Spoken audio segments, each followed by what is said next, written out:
The Anunnaki, gods who came from Nibiru in search of salvation, brought with them an advanced civilization and knowledge beyond human comprehension.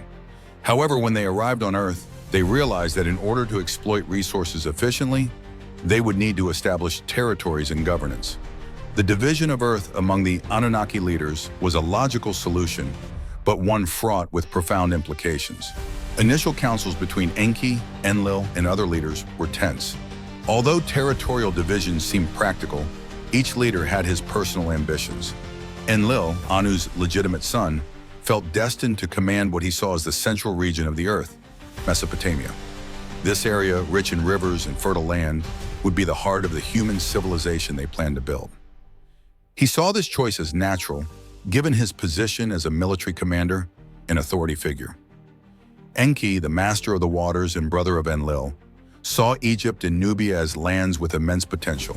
He was a visionary, an architect of ideas who understood how to shape nature for the benefit of civilization.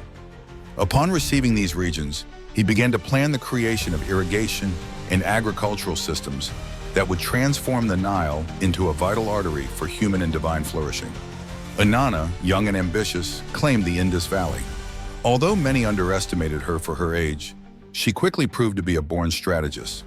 Her mastery of war and love made her a complex figure, capable of inspiring loyalty and fear. The Indus Valley, with its emerging culture and strategic position, would be the stage for its achievements and challenges. Finally, Tilman in the Sinai Peninsula was set aside as a special land. It was a sacred place, untouched by mortals, protected by advanced weapons that maintained its mystical aura. Tilman was seen as the spiritual heart of the earth, a place where only the gods could enter to rest and deliberate on the fates of the planet. However, this division, which seemed functional on the surface, hid seeds of discord. Enki's son Marduk felt excluded. He believed that his lineage and accomplishments made him worthy of a territory of his own. When he saw Inanna receive the Indus Valley, anger began to grow in his heart. He interpreted this decision as a personal insult, a deliberate attempt to undermine his standing among the Anunnaki. The division of the earth, far from solving the problems, became the catalyst for a series of events that would mark the history of humanity and the gods. And before we continue, leave your like, write yourself on the channel, and activate the bell so you don't miss any videos. Marduk, also known to humans as Ra, was a leader whose ambition knew no bounds. From a young age, he stood out among the Anunnaki for his intelligence and courage, but also for his impetuosity. He believed that his position as the son of Enki and grandson of Anu gave him the right to be one of the chief rulers of the earth. When he was excluded from the division of the territories, Marduk saw this as a direct affront. He interpreted the decision as an attempt to limit his power and impose Enlil and Inanna's authority over him. This wound in his ego grew, fueled by his perception of injustice, until it turned into a burning determination to reclaim what he believed was rightfully his. The Pyramid Wars began as a power struggle, but soon evolved into something much bigger. Marduk chose Egypt as the base of his operations, using the pyramids as symbols of power and propaganda tools. He declared that the pyramids were his throne and that his authority came directly from the heavens. Inanna, on the other hand, did not accept this provocation. She saw Marduk's actions as a threat to the established order and to her own position in the Indus Valley. Determined to prove her strength, Inanna mobilized allies among the Anunnaki and the humans, forming a coalition that sought to contain Marduk's ambitions. The battles that followed were devastating. The pyramids, built as symbols of glory, became battlefields. Humans who had once revered the gods were now drawn into a war they did not understand. Villages were destroyed, sacred monuments were desecrated, and the earth, which was supposed to be a prosperous home, turned into a brutal playing field. The most critical moment for Marduk was his betrayal inside the Great Pyramid. Left for dead by his own allies, he emerged from the ruins with a renewed hatred. This event solidified his decision to never trust other gods again. He proclaimed himself the sole rightful ruler of the earth and began to gather human followers, promising them power and protection in exchange for absolute loyalty. The Pyramid Wars had no clear winners. Instead, they left a trail of destruction and opened deep wounds among the Anunnaki. The use of the weapons of terror marked one of the darkest moments in the history of the Anunnaki on Earth. These weapons, which were capable of destroying entire cities in seconds, represented the pinnacle of the destruction technology developed on Nibiru. However, its application on Earth revealed the depth of discord among the gods. The decision to use these weapons was made in a divided council. Enlil, who saw Marduk as a threat to the stability of the mission, led the group that supported the idea. Enki, on the other hand, tried to argue against this action, warning of the devastating consequences for the planet and humans. But his voice was muffled. The explosion occurred in 2024 BC, destroying 5 cities in the Middle East. The magnitude of this destruction was mind-boggling. At the epicenter, everything was reduced to ashes. Homes, temples, and lives were obliterated in an instant. But the most lasting impact came in the form of the evil wind, a cloud of radiation that spread rapidly, poisoning everything in its path. Descriptions from the time speak of rivers turned into toxic streams, once green fields now barren, and a dead silence that engulfed the affected lands. Humans, unable to comprehend what had happened, interpreted the calamity as a divine punishment. They looked to the heavens for answers, but the gods had fled to save themselves. Enki, plagued by guilt, swore that this destruction would never be forgotten. He decided that it was his responsibility to record the events and ensure that future generations could learn from the mistakes of the gods. Enki knew that the tragedy of the Great Calamity could not be erased, but neither could it be forgotten. He decided that lessons needed to be recorded for future generations, both of gods and humans. However, the task of documenting these events was not simple. He needed someone with discipline, patience, and a pure soul. It was then that Enki chose Indubsar, a humble human scribe from Eridu. Indubsar was known for his dedication and unparalleled skill in transcribing. Descended from Adapa, the first man created by the Anunnaki, he carried within him a special lineage that made him worthy of such responsibility. When Enki decided to call him, Indubsar was wandering the desert in search of wood for a fire. Suddenly, a whirlwind of light appeared in front of him, and 2 emissaries descended from a celestial ship, wearing shining suits. Astonished, Indubsar prostrated himself on the ground, believing he was before the gods themselves. The emissaries called him by name, saying, "Indubsar, you've been chosen. Fear not. The great Enki, Lord of the waters and protector of wisdom, summons you to a divine task." They took him to the ship, where Indubsar stood before Enki. The god, with his imposing presence and voice that echoed like soft thunder, explained the mission. "Indubsar, the events we witness need to be recorded. The tragedies we have caused, the lessons we have learned, and the knowledge we bring from Nibiru, all of these must be documented so that in the future, when humanity reads these words, it will understand its gods and the mistakes of the past." In a special room inside the ship, Indubsar was introduced to lapis lazuli tablets. These stones shone like the night sky and were accompanied by a divine tool, a kind of feather that could engrave words and images with astonishing accuracy. Enki explained that these tablets were indestructible and were created to stand the test of time, ensuring that the stories recorded on them would never be lost. For 40 days and nights, Indubsar listened to Enki's words and wrote tirelessly. The god revealed deep secrets about the Anunnaki, their origins on Nibiru, the creation of humans, and the desperate mission to save their home planet. Enki described the rivalries between the gods, the devastating wars, and the impact of the Great Calamity. Despite the immense responsibility, Indubsar felt honored. He knew he was participating in something bigger than his own existence. At the end of the task, the tablets were sealed in a special casing, protected by Enki's orders. These words should not be read until the right time. When humans are ready to understand the past, they will be revealed, and the future can be guided by these teachings. Indubsar returned to the desert, transformed by experience. He carried the weight of knowledge, but also a new hope that history could illuminate the paths of humanity. Nibiru, a majestic and mysterious planet, was both a home and a burden for the Anunnaki. Set in a long, unusual orbit, it spent prolonged periods away from the sun, plunging into intense darkness and cold, before returning to periods of warmth and light. This unique orbit shaped not only Nibiru's environment, but also the character of its people. Nibiru's atmosphere was its greatest defense, protecting the planet against temperature extremes. This natural barrier, sustained by continuous volcanic eruptions, was essential for the survival of civilization. However, as time passed, volcanic activity began to decrease, and a dangerous hole opened up in the atmosphere. This put all of Nibiru's life at risk, forcing the planet's sages to seek a solution. The discovery that gold could repair the atmosphere changed the fate of Nibiru forever. The precious metal, when ground into powder and dispersed in the atmosphere, could seal the holes and restore balance. This discovery led the Anunnaki to venture beyond their planet in search of gold in the outer reaches of the solar system. However, before arriving on Earth, Nibiru had already faced many challenges.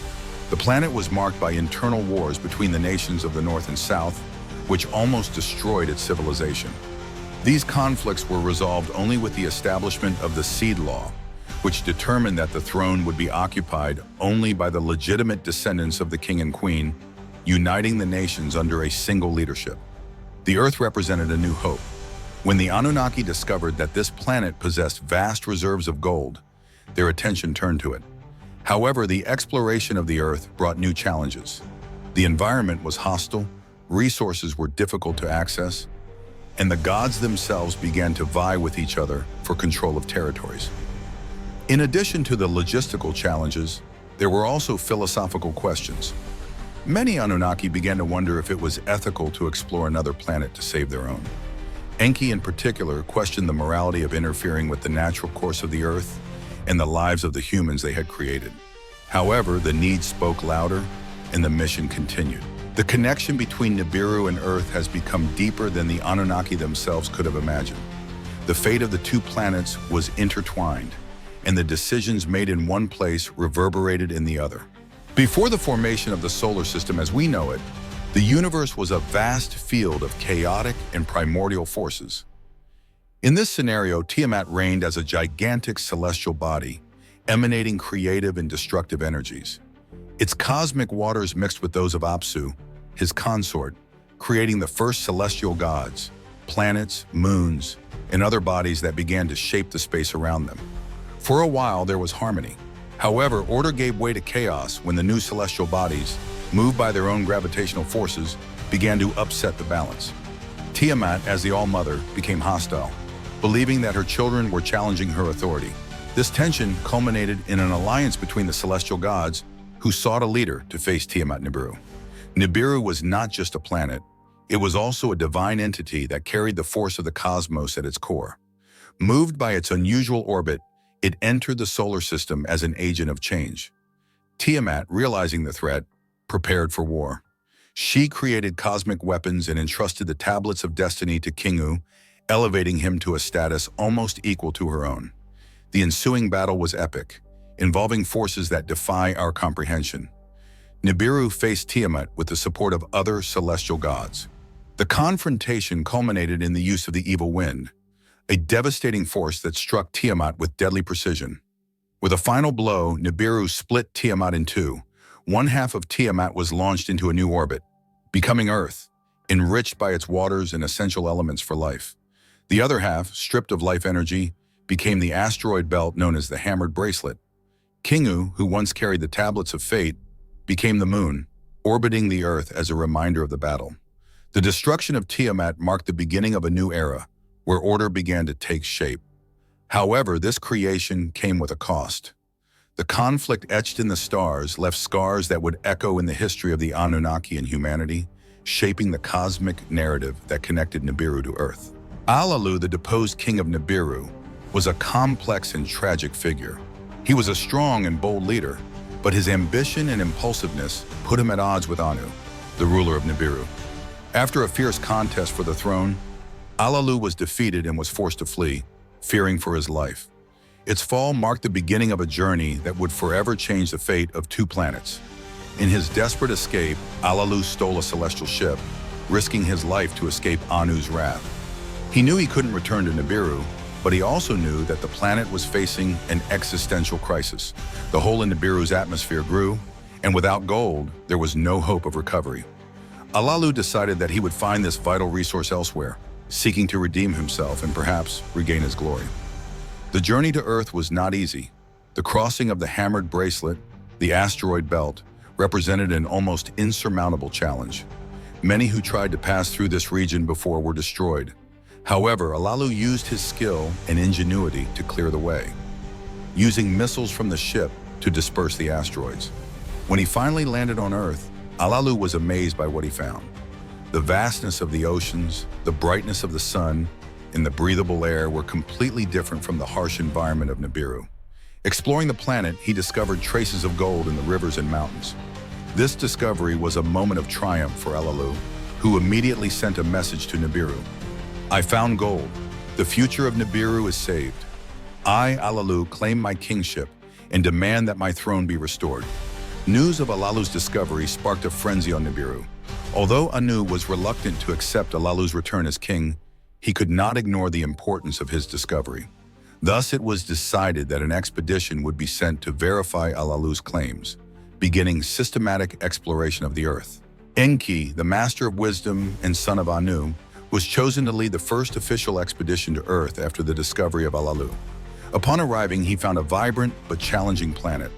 The conditions were primitive, and a lot of work would be required to turn it into an Anunnaki operations center.